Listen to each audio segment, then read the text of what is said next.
शांति। आज 31 जुलाई 2025 भारत में सद्गुरुवार है। Today is 31st July 2025 and it's Thursday in Bharat. आज की मुरली का जादुई रहस्य स्वयं को प्रेरणा देने के लिए magical secrets of today's Murli for motivating the self. सबसे पहले तो आज मैं आप सबका बहुत बहुत शुक्रिया अदा करना चाहता हूँ कि आपने कोटेशन और दूसरा सतयुग की शुरुआत इसके ऊपर बहुत अच्छा चिंतन भेजा है। जिस तरह से आप लोगों का चिंतन चल रहा है, मुझे खुशी इस बात की है कि बाबा के बच्चे बहुत गहराई में जाके चिंतन करते हैं। तो इन आत्माओं को प्लेटफॉर्म देना चाहिए, ऐसे मुझे लगता है। तो भट्टियों में इसके ऊपर चिंतन करके अपना पुरुषार्थ तीव्र करने की कोशिश करनी चाहिए। ये सब टॉपिक हम इसे अंग्रेजी में ग्रे एरियाज कहते हैं। अभी कई बार मैं ग्रे एरियाज बोलता हूँ तो कई लोगों को समझ में नहीं आता है। एक होता है ब्लैक एंड वाइट, कृष्ण धवल कहते हैं हिंदी में, ब्लैक एंड वाइट अंग्रेजी में, माना स्पष्ट है, काला काला और सफेद का सफेद जिसको हिंदी में कहा होता है दूध का दूध और पानी का पानी। लेकिन कुछ ब्लैक एंड वाइट में नहीं रहते, बीच वाले भी रहते हैं जिनको समझना बहुत मुश्किल होता है, उनको अंग्रेजी में ग्रे एरियाज कहते हैं। तो ऐसे बहुत सारी बातें हैं ज्ञान की जिसके बारे में बाबा ने स्पष्ट रूप में नहीं बताया, ये चिंतन का विषय है। और फिर हर एक का अपना इमेजिनेशन है। मुझे बहुत वंडर लगा कि हर एक का अपना अपना इमेजिनेशन सुन के हर एक ने अपनी बुद्धि के अनुसार जो भी सुनाया वो उनके साथ संतुष्ट है। मैं समझता हूँ हमको ओपन माइंड रखना चाहिए। एक बात जो मुझे लग रही है वो मैं सुना देता हूँ कि सत्य को जानना कठिन है। सत्य की हम डेफिनेशन दे सकते हैं लेकिन अनुभव उससे बड़ी अथॉरिटी है।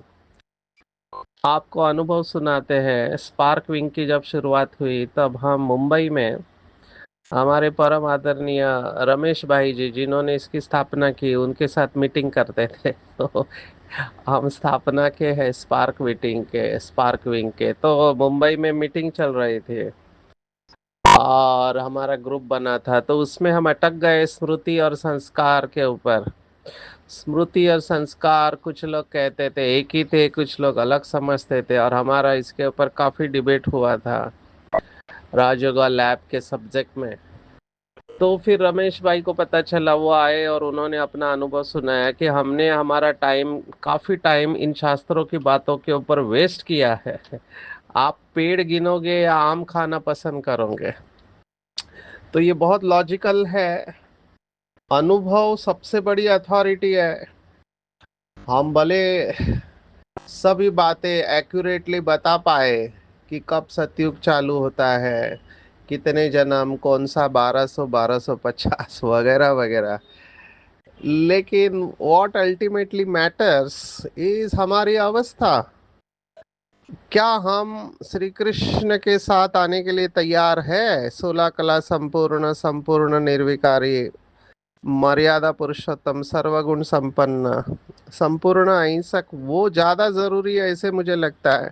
नहीं तो ये वही बात हो जाएगी कि आम के पेड़ गिनना। हमको आम खाने से मतलब है इन सब का अनुभव करके अपनी चेतना को इतनी सर्वोच्च अवस्था पर लेकर जाना है। जो आज की मुरली में आया है, आज की मुरली डेफिनेटली 30 मिनट असंभव है बताना। क्योंकि जो अव्यक्त इशारे की पॉइंट आई है, माना संदेशियों द्वारा की पॉइंट 10 पॉइंट दी है, एक पॉइंट को 1 मिनट भी ले तो उसी में 10 मिनट जाएंगे। इतनी गहरी बातें हैं। और मुरली छोटी है पर वो भी गहरी है। तो समय डेफिनेटली कम पड़ेगा। कोशिश करेंगे कि हम, अभी तो 5 मिनट हो गए, कोशिश करेंगे कि 25 मिनट में ये सब पूर्ण किया जाए। आज की मुरली के बारे में अगर आप मुझे पूछते हो तो मैं कहूँगा प्यार, प्यार और प्यार। आज बाबा प्यार का गीत गा रहा है, प्यार का सागर प्यार का गीत गा रहा है। शब्दों के ऊपर ध्यान देना चाहिए। आज की मुरली से मैं एक भी शब्द को डिलीट नहीं कर पाया, माना किसको छोड़ू और किसको पकड़ू, मेरी ये हालत हो रही है। लौकिक में जब किसी से प्यार होता है तो लोग कौन सी भाषा का इस्तेमाल करते हैं? टीवी पे एडवर्टाइज दिखाते हैं कि जब प्यार हो जाता है तो रात रात भर फोन पे बात करते रहते हैं, मैसेजेस भेजते रहते हैं। रात भर जागते नहीं है, ये प्यार का सबूत है। तो इसे कहते हैं सताने वाली याद। आज बाबा ने ये शब्द इस्तेमाल किया, सताने वाली याद होनी चाहिए। दूसरा, कई लोगों में इतना आकर्षण रहता है कि चटक पड़ते हैं। माना एक दूसरे को छोड़ते नहीं है। पॉजिटिव नेचर वाले बाबा ने आज ये भी कहा है, छटकने वाली याद चाहिए।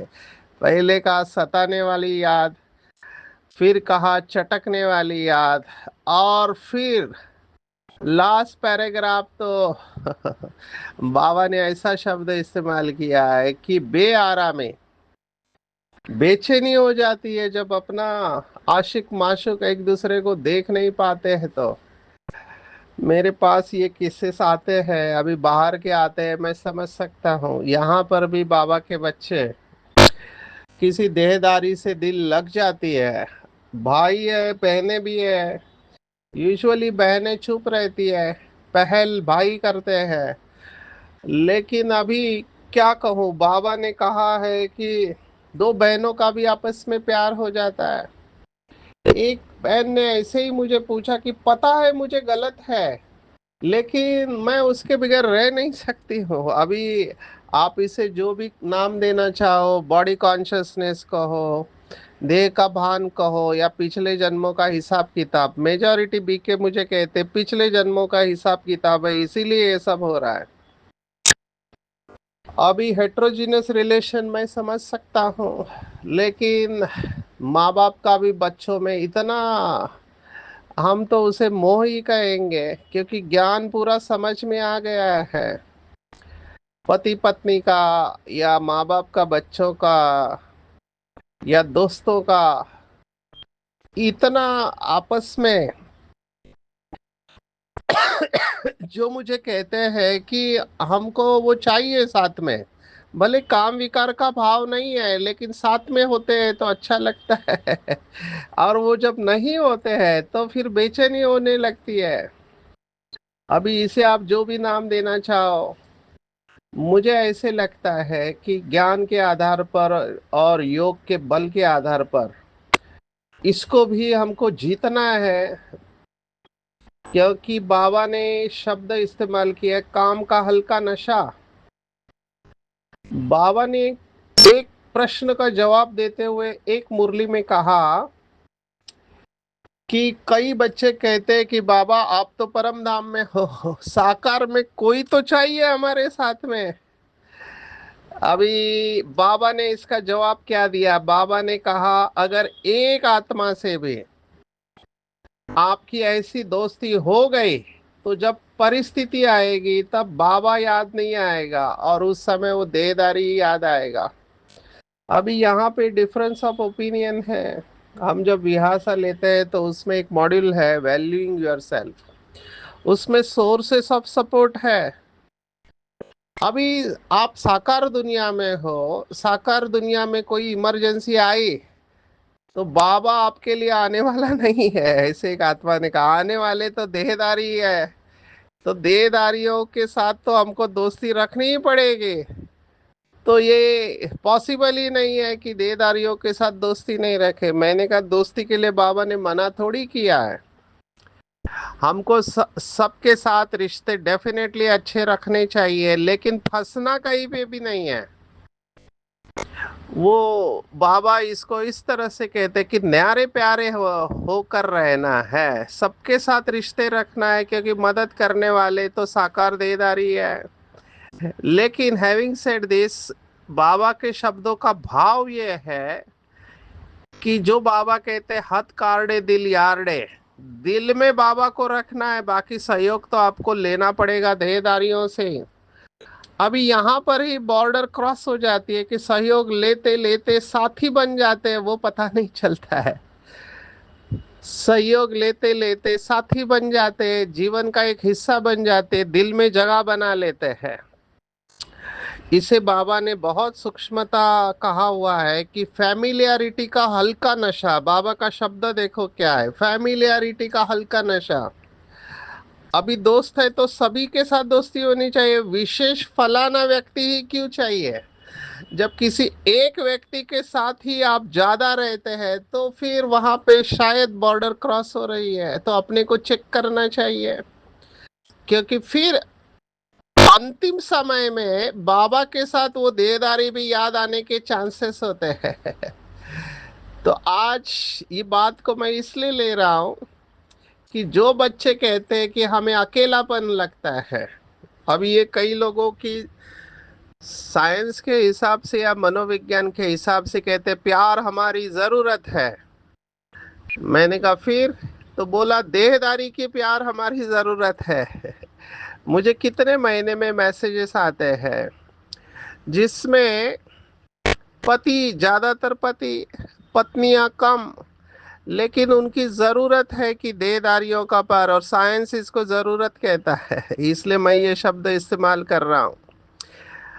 अभी लौकिक में साइंस कहता है कि आपको देहदारी का प्यार जरूरी है। आध्यात्मिकता के हिसाब से अगर आप देखा जाओ तो देहदारियों का प्यार आपके लिए बंधन उत्पन्न कर सकता है, क्योंकि आप परमात्मा का प्यार खींच नहीं पाओगे।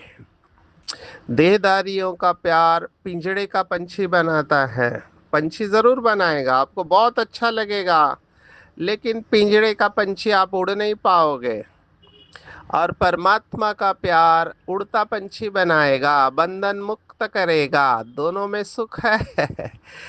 तो ये बहुत डाइसी होता है एट टाइम्स, ये बहुत डिफिकल्ट होता है। आप सोचो सन्यासियों के बारे में, कैसे रहते होंगे, कैसे वो अपने आप को इन चीजों से दूर रखते हैं। तो यहाँ पर साइंस कहता है कि हमारे नीड्स होते हैं। अभी जिन्होंने भी मनोविज्ञान पढ़ा है या पढ़ना चाहते हैं, तो वो आजकल तो आर्टिफिशियल इंटेलिजेंस है, कृत्रिम बुद्धिमत्ता है।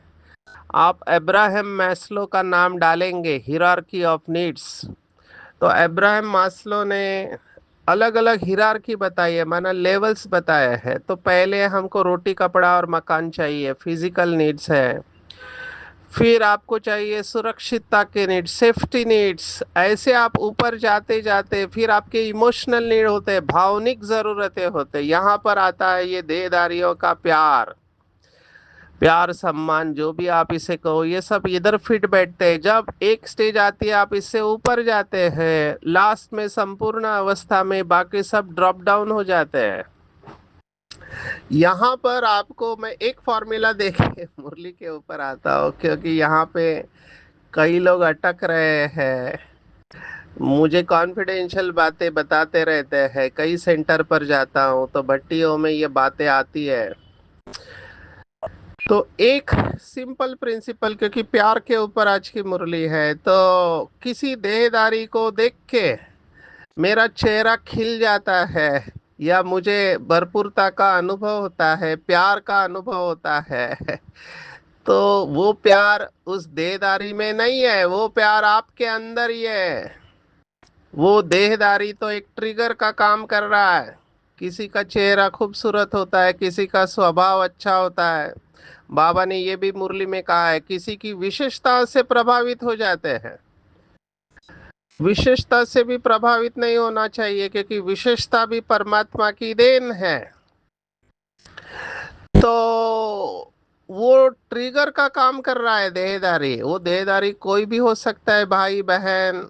कई लोगों की तो गुरुओं में भी बुद्धि जाती है, सीनियर्स में बुद्धि जाती है। तो वो ट्रिगर का काम कर रहा है, लेकिन वो प्यार जो आप फील कर रहे हैं वो आपके अंदर ही है, सिर्फ बाहर से बटन दबाया गया है। तो वो मेरे अंदर ही है। तो आपके पास चॉइस है, इस बात को बहुत ध्यान से सुनना। आपके पास अभी चॉइस है, वो देहदारी को ट्रिगर रखे या शिव बाबा को ट्रिगर रखे। क्योंकि देहदारी विनाशी ट्रिगर है, आज है कल नहीं रहेगा। देहदारी के पास से आपको मिलेगा अल्पकाल का, मिलेगा थोड़ा, मिलेगा एक बकेट भर के मिलेगा ज्यादा से ज्यादा, लेकिन सागर और बकेट में कोई तुलना नहीं है। तो ट्रिगर रखना ही है, जिसको हम विहासा में कहते हैं एंकर, अंग्रेजी का शब्द है एंकर। तो आपको स्पिरिचुअल एंकर रखना चाहिए। स्पिरिचुअल एंकर माना क्या? तो प्यार का सागर शिव बाबा को ट्रिगर, उसके साथ आप जितना समय प्यार का अनुभव कर पाओगे उतना उसका पलड़ा भारी होगा, फिर ये पलड़ा आपको नहीं खींचेगा। ये ट्रांजिशन होता है लौकिक से अलौकिक के तरफ। अभी जो गृहस्थ जीवन जी चुके हैं उनको पता है कि ये सब अल्पकाल का सुख है, शरीर का सुख, संबंधों का सुख। धीरे धीरे उनकी बुद्धि इसमें से निकलते जाती है, और फिर बाबा जी से कहता है कंपेनियनशिप। माना विकार का प्यार नहीं रहता है, सिर्फ कंपेनियन, माना साथ में है, ठीक है, अच्छा लगता है, सुख दुख साथ में निभाए है, फिर विकार की बदबू निकल जाती है।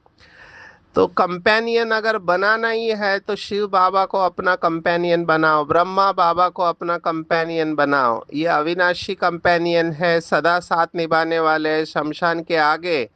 और विशेष माना ये आपको संपूर्ण करने वाले हैं। बाकी कंपेनियन आपको संपूर्ण नहीं करेंगे। समझो आपने किसी देहदारी को अपने दिल में स्थान दे दिया, अभी वो देहदारी है तब तक आपको अच्छा लगेगा, लेकिन वो देहदारी गया तो फिर वो जगह खाली हो जाएगी और वो आपको तकलीफ देगी।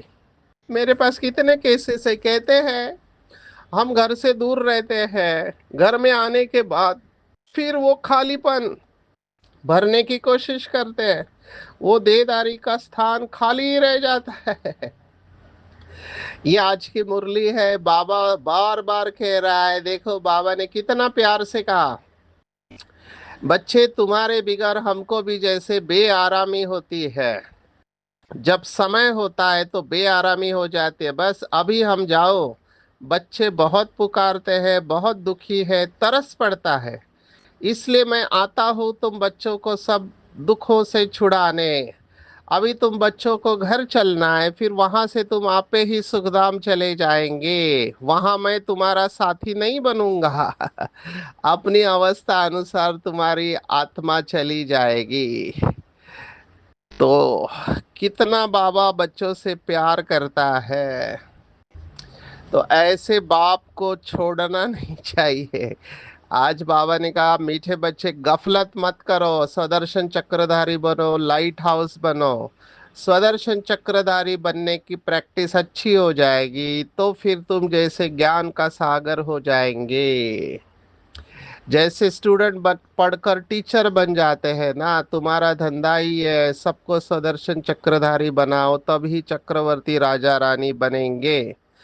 तो आज की मुरली के बाद ये जो प्राणेश्वर शिव बाबा है, प्राण देने वाला बाप, प्राणेश्वर, उसको अपने दिल में बिठा के देखो। एक मेडिटेशन करते हैं इस समय, काफी फेमस होते जा रहा है, उसको बोलते हैं हार्टफुलनेस मेडिटेशन। अभी उसमें वो क्या करते हैं, अनजानेपन में वो मेडिटेशन कर रहे हैं कि एक ग्लो देखते हैं अपने दिल के अंदर, और वो ग्लो बढ़ता जा रहा है। एग्जैक्टली राजयोग मेडिटेशन है। बाबा को दिल में अगर विजुअलाइजेशन आपको करना ही है तो बाबा बिंदी है, पर बिंदु में सिंधु है वो। तो सिंधु भी है और सिंधी भी है। तो बिंदु में आपको ये देखना है कि प्यार का सागर मेरे दिल में है। जो बाबा कहता है कि बाप बच्चों के दिल में रहता है और बच्चे बाप के दिल में रहते हैं। तो वो ग्लो बढ़ते जा रहा है, माना उसका प्रकाश दिल में बढ़ते जा रहा है, आपके पूरे शरीर में वो प्रकाश फैल रहा है। और आपका पूरा शरीर प्यार के सागर से ओत प्रोत भरा हुआ है। और जब आप अंदर से भरपूर हो जाते हैं तो वो प्यार ओवरफ्लो होता है, जैसे बकेट पानी से भर जाता है तो पानी बहने लगता है। फिर वही प्यार आपके द्वारा सारे वायुमंडल में फैलने लगता है। मेरा एक एफर्मेशन है, I radiate love and peace at all the times. माना मैं प्यार के प्रकंपनों को निरंतर फैलाता रहता हूँ। आज बाबा ने यही कहा है कि खुशबूदार फूल कौन है। देखो, बाबा ने सच्चा सच्चा खुशबूदार फूल किसे कहा है? जो कांटों को फूल बनाते हैं। वह कभी किसी को कांटा नहीं लगाएंगे। क्रोध भी बड़ा कांटा है, बहुतों को दुख देते हैं। तो तुम माली फूलों को अलग अलग पार्ट में रखते हो, बर्तन में रखते हो, तो तुम्हें भी संगम युगी पार्ट में अलग रखा हुआ है। फिर कलयुगी कांटे भस्म हो जाएंगे। विशेष बाबा ने कहा बड़ा धैर्य से, गंभीरता से, समझ से याद करना। तीन क्वालिटी आज याद की बताई, धैर्यता, गंभीरता और समझ। मोटे हिसाब से नहीं कहना है कि मैं तो बाबा का हूँ, बाबा के सिवा मेरा कोई नहीं है। नहीं, एक्यूरेट याद। एक्यूरेट माना आत्मा समझ के याद करेंगे तो करंट मिलेगी, नहीं तो कुछ प्राप्ति नहीं होंगे। महाराष्ट्र में एक कहावत है, बोलाची कड़ी आणि बोलाचा भात। माना बोल बच्चन, हिंदी भाषा में बॉलीवुड के सिर्फ बोलते रहते हैं, अंदर कुछ नहीं है। जो बाबा कहते हैं ना, पंडित राम राम कहो तर जाओगे, सभी तर गए, ये बोलने वाला ही रह गया। तो ये केवल दिमाग से नहीं समझना है, फील करना है, महसूस करना है, करंट आना चाहिए। जिसको ये करंट होगा वही सतो प्रधान बनेगा। नहीं तो समझेंगे कि सतो प्रधान बनना चाहिए, लेकिन बनेंगे नहीं। ये बाबा ने स्पष्ट कहा है कि याद बिना सतो प्रधान होना असंभव है। अच्छी रीति प्यार से बाप को याद करेंगे तो ऑटोमेटिकली करंट मिलेंगी, हेल्दी बन जाएंगे। करंट से आयु बढ़ते हैं। और जब बच्चे बाप को याद करते तो बाबा भी सर्च लाइट देते हैं। तो सवेरे उठ के सवेरे सवेरे गुड मॉर्निंग करे, ज्ञान के चिंतन में रहे तो खुशी का पारा बढ़ जाएगा। और इसमें जबरदस्त कमाई है। ये कमाई अभी हो रही है और अभी जल्द ही बैंक बंद होने वाला है। बाद में फिर एटीएम बीटीएम कुछ नहीं रहेगा, कमाई बंद पूरे कल्प की। सो सवेरे सवेरे उठकर बाबा को याद करना है, गुड मॉर्निंग करके। आत्मा का बाबा ने फिर से अभ्यास कराया है। तो आज की पूरी मुरली को समराइज करेंगे। सवेरे सवेरे गुड मॉर्निंग करके तीन क्वालिटी के साथ बाबा को याद करना है, धैर्यता, समझ और गंभीरता। सताने वाली याद चाहिए कि बाबा इतने सालों के बाद मिला है, रत्नों की थालियां भर भर कर दे रहा है। तो कितना खुशी होना चाहिए। जो इन रत्नों की थालियों से अपने को भरपूर करेंगे उन्हें बांटने में खुशी होगा, जैसे मुझे होता है। मुझे लगता है ज्ञान की गहराई में सबको लेके जाए। आज थोड़ा प्यार के लिए समय दिया, क्योंकि बहुत लोग इस अटैचमेंट की बीमारी में फंसे हुए हैं। हम भी इसका अनुभव कर चुके हैं क्या होता है, लेकिन तुरंत अटेंशन में चले जाते हैं कि बाबा से ही हमको सब कुछ लेना है। देहदारी कितना भी अच्छा हो, देहदारी होता है। तो तुरंत वहां से अपनी बुद्धि को निकाल देना चाहिए। सबको खुशखबरी सुनाना है, दुख खबरी नहीं, खुशखबरी। खजानों की स्मृति में अपने को समर्थ बनाना है, भरपूर रहना है, तो कभी हलचल में नहीं आएंगे। खुशी के खजाने से भरपूर भंडार रखने हैं। तो जो खुश रहता है वही खुशी बांटता है। दूसरा सम्मान हमारा कि मैं खुशी का देवता हूँ, जहां जाता हूँ वहां खुशियां बिखेरता हूँ। तो बैलेंस में चलेंगे कर्म और योग का तो योग्य बनेंगे। संकल्प शक्ति का महत्व हलचल में नहीं आना है। मुख द्वारा संदेश देने में समय लगता है, संपत्ति भी लगती है, हलचल में भी आते हैं, लेकिन जब संकल्प की शक्ति को बढ़ाएंगे तो संकल्प की शक्ति से सब कुछ आप पे ही हो जाएगा। आगे कुछ करना नहीं पड़ेगा। बाबा ने कहा ये दुनिया सूक्ष्म वतन बन जाएगी, सब कुछ संकल्प से होने वाला है। आते हैं संदेश पुत्रियों के पॉइंट्स के ऊपर। एक एक पॉइंट बार बार पढ़ना चाहिए, इसका प्रिंट आउट लेके अपने पास रखना चाहिए। पढ़ के मनन चिंतन, पढ़ना है मनन करना है। 10 पॉइंट है, मैं कोशिश करूंगा पूर्ण करने की। अगर रह जाती है तो बाद में आप पढ़ लेना। पहली पॉइंट, बाबा ने कहा सारे जीवन का ज्ञान अथवा एक पहले ही मर्ज रूप में रहता है। सॉरी, ये संदेशी का मैसेज बाबा का है पर संदेशी द्वारा है। जीवात्मा में सारे जीवन की पहचान मर्ज होने के कारण समय पर इमर्ज होती है। हर एक में अपनी अपनी संपूर्णता की अवस्था अनुसार जानकारी अथवा एक्ट जो मर्ज है वही समय पर इमर्ज होती है, जिससे तुम हर एक जानी जाननहार बन जाते हो। अभी इसको समझना है कि मेरे अंदर जो पार्ट है, अभी मैं मुरली रहस्य सुनाने का पार्ट प्ले कर रहा हूँ। तो जब मैं मुरली रहस्य सुनाने का पार्ट प्ले कर रहा हूँ तो मुझे पता है कि अंदर की पॉइंट अभी बाहर आ रही है। जो मेरे अंदर कल्प पहले जो हुआ था, रिकॉर्ड किया था, वही इमर्ज हो रहा है। तो ये प्यार की पॉइंट मुझे बताने का ये जो संकल्प आया और जो हमने सुनाया, ये कल्प पहले वाला पार्ट ड्रामा में इमर्ज हो रहा है। अभी उसको मॉडरेट करना आप उसमें मर्यादा डालना, शब्दों का चयन, ये सब कल्प पहले वाले अनुसार हो रहा है। विराट फिल्म की सेकंड सेकंड की एक्ट नहीं होने के कारण तुमको ऐसा समझ में आएगा जैसे कि अभी अभी यहाँ आई हूँ। हर सेकंड की एक्ट अलग होती है करके कल्प आगे वाली घड़ी रिपीट होती है। परंतु जिस समय प्रैक्टिकल लाइफ में चलते हो उस समय नहीं महसूस होते। तो एवरी सेकंड इज न्यू, ये बहुत गहरी पॉइंट है। हर क्षण नवीनता का अनुभव करना चाहिए। कई लोग बाबा के बच्चे अनुभव करते कि बाबा वही वही बातें सुनाता है, पुरुषार्थ करो, पवित्र बनो, याद करो, लेकिन नहीं। सबसे अच्छी, अभी कई लोग ये भविष्य जानने की कोशिश करते आगे क्या होने वाला है। ये तो अच्छा है, हमको नहीं पता आगे क्या होने वाला है। इसी से सुंदरता है। Uncertainty is the wisdom.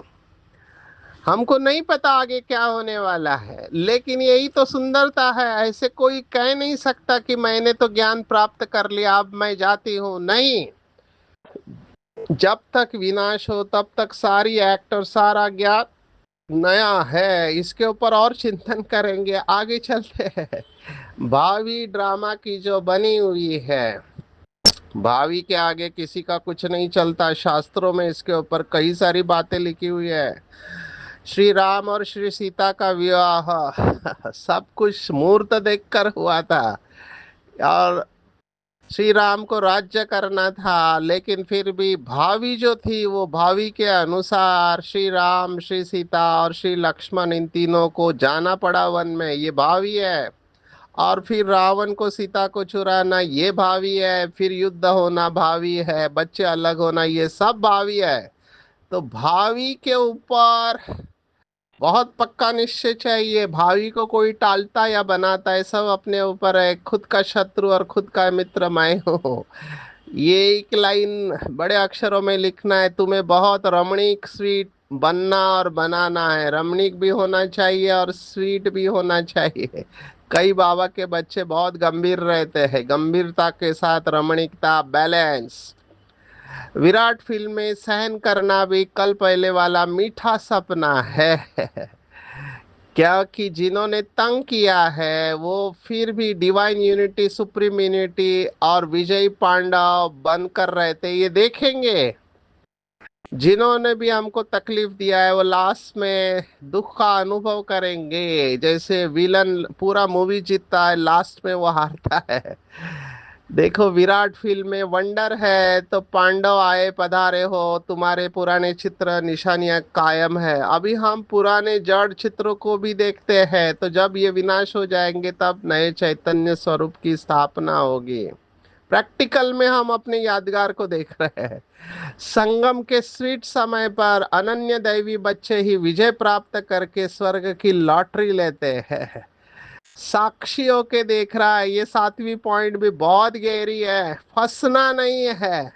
बाबा ने हमको गोल्डन मनी सिल्वर मनी देकर भेजा था कि बच्चे जाओ खुश मिजाज साक्षी होकर पार्ट प्ले करो।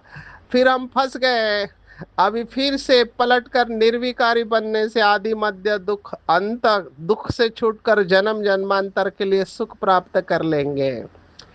अपने से कोई भी उच्च अवस्था वाली, ये शब्द बहुत इंपॉर्टेंट है, उच्च अवस्था वाला अगर हमको सावधानी देता है तो उसको स्वीकार कर लेना चाहिए। तो विशाल बुद्धि से धारण करेंगे तो उन्नति को पाएंगे। नित्य अंतर्मुख होकर रहना है, सर्वोत्तम अवस्था यही है। तभी दूसरों से गुण उठा पाएंगे, जिसे गुण ग्राहकता कहा गया है। सर्वोत्तम लक्ष्य को सामने रखो, कोई कुछ भी करता रहे, मैं अपने स्वरूप में स्थित रहो, न अन्य किसी को देखो। तो योग बल से मैं उसकी अवस्था को पहचान सकता हूँ। अंतर्मुखता के गुण से हम बहुत पेपर में पास हो सकते हैं। तो आज की पूरी मुरली में टेक होम, सताने वाली याद चाहिए। बाबा इतना दूर से हमको पढ़ाने के लिए आया है। ऐसे बाप को चटक कर रहना है, बैलेंस में चलना है, सबको खुशखबरी सुनाना है। गप